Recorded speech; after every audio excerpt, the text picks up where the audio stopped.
Karena dituduh sudah maling sayur kubis di Pasar Induk Jakabaring, Palembang, MR, budak berumur 12 tahun, diduga dianiaya oleh petugas keamanan sampai mengalami luka lecet di badannya.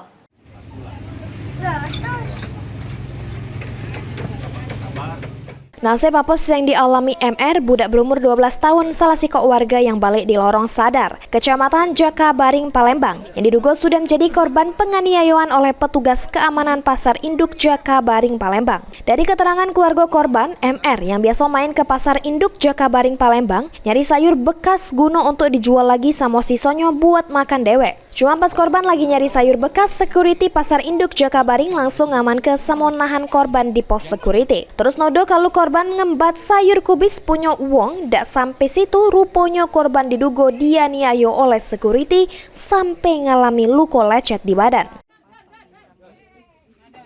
Jempol kakinya masih.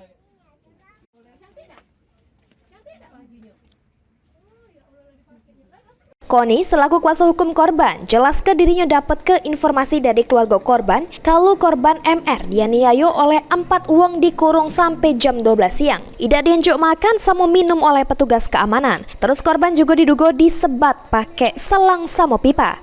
Dampingi keluarga korban ya dari Ananda Muhammad Ramadan yang diduga dianiaya oleh beberapa oknum satpam yang di Pasar Induk pada hari Minggu kejadiannya dan sudah dilaporkan di PKT Polrestabes ya.